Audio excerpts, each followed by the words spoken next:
ओम श्री शक्ति नमः। ओम श्री शक्ति नमः। ओम श्री शक्ति नमः। ओम श्री शक्ति नमः। न्याय सेठ अपामार्जन नामक स्रोत और उसकी महिमा। पार्वती बोली, भगवान सभी प्राणी विष और रोग आदि के उपद्रव से ग्रस्त तथा दुष्ट ग्रहों से हर समय पीड़ित रहते हैं। सूर्य जिस उपाय का अवलंबन करने से मनुष्यों को विचार मारण उच्चाटन आदि तथा कृत्य आदि से उत्पन्न होने वाले नाना प्रकार के भयंकर भयंकर रोगों का शिकार न होना पड़े, उसका मुझसे वर्णन कीजिए। महादेव जी बोले, पार्वती, जिन लोगों ने व्रत उपवास और नियमों के पालन द्वारा भगवान विष्णु को संतुष्ट कर लिया है, वे कभी रोग से पीड़ित नहीं होते। जिन्होंने कभी व्रत पुण्य दान तप तीर्थ सेवन देव पूजन तथा अधिक मात्रा में अन्न दान नहीं किया है, उन्हीं लोगों को सदा रोग और दोष से पीड़ित समझना चाहिए। मनुष्य अपने मन मन से आरोग्य तथा उत्तम समृद्धि आदि जिस जिस वस्तु की इच्छा करता है, वह सब भगवान विष्णु की सेवा से निश्चय ही प्राप्त कर लेता है। श्री मधुसूदन के संतुष्ट हो जाने पर न कभी मानसिक चिंता सताती है, न रोग होता है, न विष तथा घरों के कष्ट में बढ़ना पड़ता है, और न कठिनाई के ही स्पर्श का भय रहता है। श्री जनार्दन के प्रसन्न होने पर समस्त दोषों का नाश हो जाता है, सभी ग्रह सदा के लिए शुभ हो जाते हैं, तथा वह मनुष्य देवताओं के लिए भी दुर्दर्श बन जाता है। जो संपूर्ण प्राणियों के प्रति सम्मान भाव रखता है और अपने प्रति जैसा बर्ताव चाहता है, वैसा ही दूसरों के प्रति भी करता है। उसने मानो उपवास आदि करके भगवान मधुसूदन को संतुष्ट कर लिया। ऐसे लोगों के पास शत्रु नहीं आते, उन्हें रोग या अभिशारी कष्ट नहीं होता, तथा उनके द्वारा कभी पाप का कार्य भी नहीं बनता। जिसने भगवान विष्णु की उपासना की है, उसे भगवान के चक्र आदि अमुक अस्त्र सदा सब आपत्तियों से बचाते रहते हैं। पार्वती बोली, भगवान, जो लोग भगवान गोविंद की आराधना न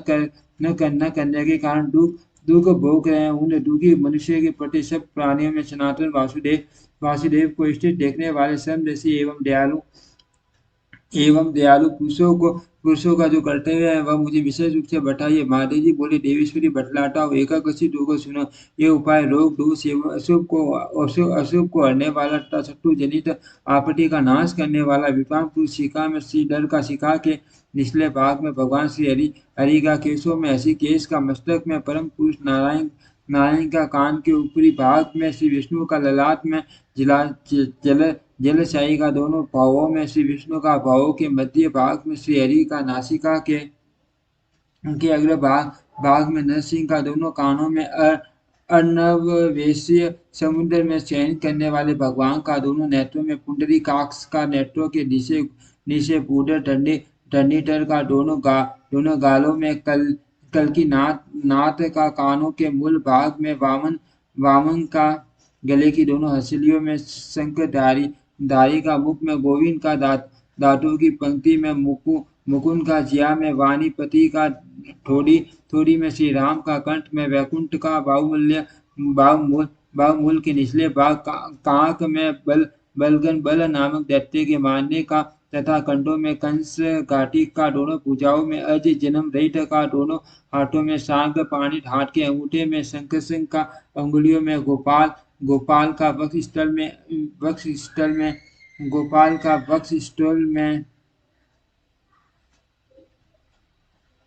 अक्षोसर्ज का अक्षोसर्ज का, छाती के बीच में शिवस् का, दोनों स्तनों में अनिरुद्ध का, उदर में दामोदर का, नाभि में पंचनाग का, नाभि के नीचे केशव का, लीग में धराधर का, गुदा में गदा गज का, कटी में पीताम्बर धारी का, दोनों जांघों में मधुशीष मधुसूदन का, पिंडलियों में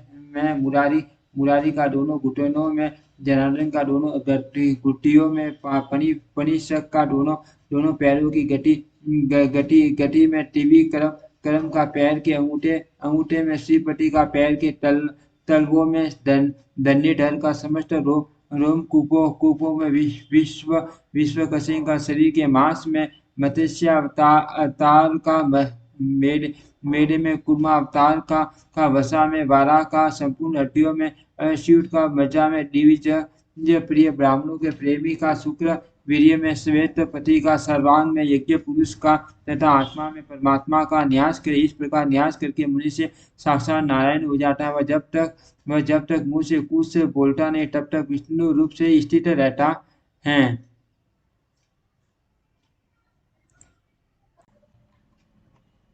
शांति करने वाला पुरुष मूल से सूर्य कुशों को लेकर एकाग्रसित हो रोगी के सब अंगों को जाड़े विशेष विष्णु विष्णु भक्त पुरुष रोग ग्रह और विष से पीड़ित मनुष्य की अथवा केवल विष से ही कष्ट पाने वाले रोगियों की इस प्रकार शुभ शांति के लिए पार्वती कुश से जाड़ते समय सब रोगों का नाश करने वाले इस श्लोक का पाठ करना चाहिए। ओम परमात्मा स्वरूप अंतर्यामी महात्मा रूपहीन होते हुए भी अनेक रूपधारी तथा व्यापक परमात्मा को नमस्कार है। बारा नरसिंह और सुखदायी वामन भगवान का ध्यान एवं नमस्कार करके विष्णु के उपयुक्त नामों का अपने अंगों में न्यास के 50 इस प्रकार कहे। मैं पाप के स्पर्श से रहित अशुद्ध व्याधि और पापों का अपहरण करने वाले गोविंद पंचनाभ वासुदेव और बूढ़ नाम से प्रसिद्ध भगवान को नमस्कार करके जो कुछ कहूँ वह मेरा सारा वचन सिद्ध हो। 3 पगों से तिलोकी को नापने वाले भगवान त्रिविक्रम सबके हृदय में रमन करने वाले राम वैकुंठ धाम के अधिपति बद्रिकाश्रम में तपस्या करने वाले भगवान बारह नरसिंह वामन और उज्ज्वल रूपधारी हयग्री नमस्कार ऋषिकेश आप सारे अमंगल को हर लीजिए। सबके हृदय में निवास करने वाले भगवान वासुदेव देव को नमस्कार। नंदक नामक खड्ग धारण करने वाले सच्चिदानंद स्वरूप श्री कृष्ण को नमस्कार है। कमल के समान नेत्रों वाले आदि चक्रधारी श्री केशव को नमस्कार है। कमल केसर के समान वन वाले भगवान को नमस्कार है। पीले रंग निर्मल वस्त्र धारण करने वाले भगवान विष्णु को नमस्कार है। अपने एक डाढ़ पर समूची पृथ्वी को उठा लेने वाले त्रिमूर्ति प्रति भगवान बारह को नमस्कार है। जिसके नखों का स्पर्श वज्र से भी अधिक तीक्ष्ण और कठोर है। ऐसे दिव्य सिंह का रूप धारण करने वाले भगवान नरसिंह आपको नमस्कार है। वेद यजुर्वेद और साम वेद से लक्षित होने वाले परमात्मा अत्यंत लघु शरीर वाले कश्यप पुत्र वामन का रूप धारण करके भी समूची पृथ्वी को एक ही पग में नाप लेने वाले आपको बारंबार नमस्कार है। बहुत बड़ी दाढ़ वाले भगवान बारह संपूर्ण दुखों और समस्त पाप के फलों को रौंद डालिए पाप के फल को नष्ट कर डालिए। विकराल मुख और दांतों वाले नखों से उद्दीप्त दिखाई देने वाले पीड़ाओं के नाशक भगवान नरसिंह आप अपनी गर्जना से इस रोगी के दुखों का भजन कीजिए। इच्छा अनुसार रूप ग्रहण करके पृथ्वी आदि को धारण करने वाले भगवान जनार्दन अपनी ऋक यजु और साममय वाणी द्वारा इस रोगी के सब दुखों की शांति करते 1 2 3 या 3 का अंतर देकर आने वाले हल्के या भारी जबर को सदा बने रहने वाले जबर को किसी दोष के कारण उत्पन्न हुए जबर को शनिपात से होने वाले तथा आगंतुक जबर को विलीन कर उसकी वेदना का नाश करके भगवान गोविंद उसे सदा के लिए शांत करते। नेत्र का कष्ट, मस्तक का कष्ट, उदर रोग का कष्ट, अनुश्वास सांस का रुकना, श्वास सांस का तेज चलना, दमा, प्रीताप, जबर, बेपटु कंप या जूड़ी, गुदा रोग, नासिका रोग, पाद रोग, कुष्ठ रोग, क्षय रोग, कमला आदि रोग, प्रमेह आदि भयंकर रोग, बात रोग, मकड़ी और शीर्षक आदि समस्त रोग भगवान विष्णु के शक्र की चोट खाकर नष्ट हो जाए। अच्युत, अनंत और गोविंद नामों के उच्चारण रूपी औषधि से समस्त रोग नष्ट हो जाते हैं। यह बात मैं सत्य कहता हूँ। स्थावर जंगम तथा कृत्रिम विष हो या दांत, नख, आकाश तथा भूत आदि से प्रकट होने वाला अत्यंत दूसरा विष हो, वह सारा का सारा से जनार्दन का नाम कीर्तन करने पर इस रोगी के शरीर में अशांत हो जाए। बालक के शरीर में ग्रह, प्रेत ग्रह अथवा अन्य दशाकिनी ग्रहों का उपद्रव हो या मुख पर सकते निकल आए हो अथवा रेवती तथा भट्टी का नाम के भयंकर ग्रह, माता ग्रह एवं बाल ग्रह पीड़ा दे रहे हो, भगवान श्री विष्णु का चैत्य उन सब का नाश कर देता है। वृद्धों अथवा बालकों पर जो कोई भी ग्रह लगे हुए श्री नरसिंह के दर्शन मात्र से तत्काल शांत हो जाते हैं। भयानक दांतों के कारण विकराल मुख वाले भगवान नरसिंह दैत्यों को भयभीत करने वाले उन्हें देख कर सभी ग्रह बहुत दूर भाग जाते हैं। ज्वालाओं से देदीप्यमान मुख वाले महासिंह रूपधारी नरसिंह सुंदर मुख और नेत्रों वाले सर्वेश्वर आज समस्त दुष्ट ग्रहों को दूर कीजिए। जो जो रोग मान उत्पात विष मान ग्रह कलुष स्वभाव वाले भूत भयंकर ग्रह पीड़ाएं हथियार से कटे हुए घावों पर होने वाले रोग शेषकारी फोड़े और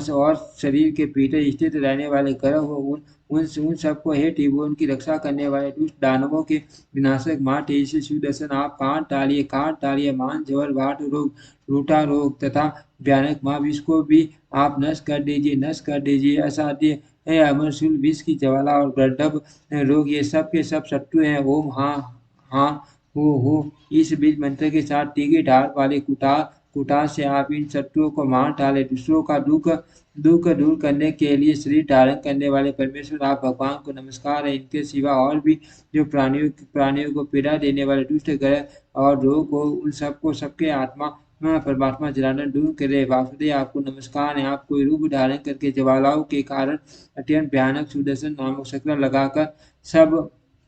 दुष्टों का नष्ट कर दीजिए देव वर अच्युत आप दुष्टों का संहार कीजिए माँ चक्र सुदर्शन भगवान गोविंद के श्रेष्ठ आयुध तीखी धार और मान वेग वाले शक्र कोटि सूर्य के समान तेज धारण करने वाले माँ चवलाए सुदर्शन भारी आवाज से सबको भयभीत करने वाले शक्र आप समस्त लोगों और संपूर्ण राक्षसों का उछेद कर डालिए हे सुदर्शन देव आप पापों का नाश और आरोग्य प्रदान कीजिए महात्मा नरसिंह अपनी गर्जनाओं से पूर्व पश्चिम दक्षिण और उत्तर सब रक्षा करे अनेक रूप धारण करने वाले भगवान जनार्दन भूमि पर और आकाश में पीछे आगे तथा पास भाग में रक्षा करे देवता असुर और मनुष्यों के सहित संपूर्ण विश्व विष्णु मैं है योगेश्वर श्री विष्णु ही सब वेदों में गाए जाते हैं इस सत्य के प्रभाव से इस रोगी का सारा दुख दूर हो जाए समस्त वेंगाओं में अभी परमात्मा से विष्णु का ही गान किया जाता है इस सत्य के प्रभाव से विश्वात्मा के सब इसको सुख देने वाले हो भगवान वासुदेव शरीर से प्रकट हुए कुशों के द्वारा मैंने इस मनुष्य का मार्जन किया है इससे शांति हो कल्याण हो और इसके दुखों का नाश हो जाए जिसने गोविंद के उपार्जन स्रोत से मार्जन किया है वह भी यद्यपि साक्षात श्री नारायण का ही स्वरूप है तथापि सब दुखों की शांति श्री हरि के वचन से ही होती है श्री मधुसूदन का स्मरण करने पर संपूर्ण दोष समस्त ग्रह सभी विष और सारे भूत शांत हो जाते हैं अब ये श्री हरि के वचनानुसार पुण्य स्पष्ट हो जाए शांति हो कल्याण हो और दुख नष्ट हो जाए भगवान ऋषिकेश केश के नाम कीर्तन के प्रभाव से सदाई इसके स्वास्थ्य की रक्षा रहे जो पाप जहाँ से इसके शरीर में आए हो वे वहीं चले जाए यह परम उत्तम अपामार्जन नामक स्रोत है समस्त प्राणियों का कल्याण चाहने वाले श्री विष्णु भक्त पुरुषों को रोग और पीड़ाओं के समय इसका प्रयोग करना चाहिए इससे समस्त लोगों का पुण्य का नाश हो जाता है ये सब पापों की शुद्धि का साधन है श्री विष्णु के अपामार्जन स्रोत से आद्र शुष्क लघु स्थूल छोटे बड़े एवं ब्रह्म हत्या आदि जितने भी पाप है वे सब उसी प्रकार नष्ट हो जाता है जैसे सूर्य के दर्शन से अंधकार दूर हो जाता है जिस प्रकार सिंह के पैर से छोटे मृग भागते हैं उसी प्रकार इस स्रोत से सारे रोग और दोष नष्ट हो जाते हैं इसके श्रवण मात्र से ही ग्रह फूट और पिशाच आदि का नाश हो जाता है लोभी पुरुष धन कमाने के लिए कभी इसका उपयोग न करे अपामार्जन स्रोत का उपयोग करके किसी से कुछ भी नहीं लेना चाहिए इसी में अपना हित है आदि मध्य और अंत का ज्ञान रखने वाले शांत श्री विष्णु भक्तों को निस्वार्थ भाव से इस स्रोत का प्रयोग करना उचित है अन्यथा यह सिद्धिदायक नहीं होता भगवान विष्णु का जो अपामार्जन नामक स्रोत है यह मनुष्य के लिए अनुपम सिद्धि है रक्षा का परम साधन है और सर्वोत्तम औषधि है पूर्व काल में ब्रह्मा जी ने अपने पुत्र पुलस्त्य मुनि को इसका उपदेश किया था फिर पुलस्त्य मुनि ने डालम्बी को चुनाया डालम्बी ने समस्त प्राणियों का हित करने के लिए इसे लोक में प्रकाशित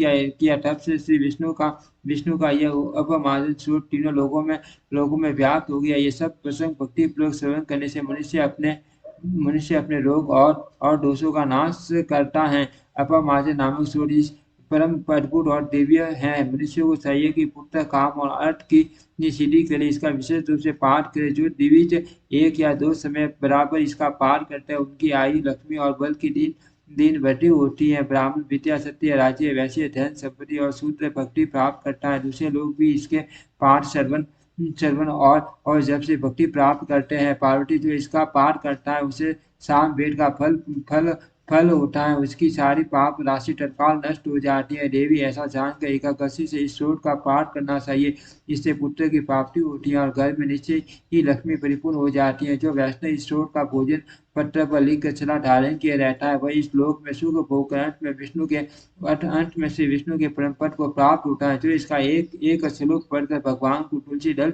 समर्पित करता है,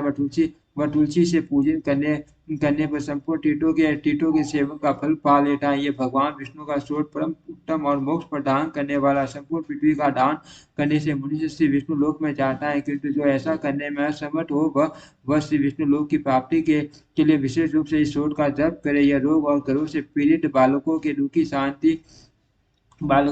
की शांति करने वाला है। इसके पाठ मात्र से भूत ग्रह और विष नष्ट हो जाते हैं। जो ब्राह्मण कंठ में तुलसी की माला पहन के इस श्लोक का पाठ करता है, उसे वैष्णव जानना चाहिए, वह निश्चय ही श्री विष्णु धाम में जाता है। इस श्लोक का परित्याग करने पर उसे श्री विष्णु धाम की प्राप्ति होती है। जो मोह माया से दूर हो, दंभ और तृष्णा का त्याग करके इस दिव्य श्लोक का पाठ करता है, वह परम मोक्ष को प्राप्त होता है। इस भूमंडल में जो ब्राह्मण भगवान विष्णु के भक्त हैं, वे धन्य माने गए हैं। उन्होंने कुल सहित अपने आत्मा का उद्धार कर लिया, इसमें तनिक भी संदेह नहीं है। जिन्होंने भगवान नारायण की शरण ग्रहण कर लिया, संसार में वे परम धन्य है। उनकी सदा भक्ति करनी चाहिए, क्योंकि वे भगवत भक्त पुरुष हैं। ओम श्री शक्ति नमः। ओम श्री शक्ति नमः। ओम श्री शक्ति नमः। ओम श्री शक्ति नमः।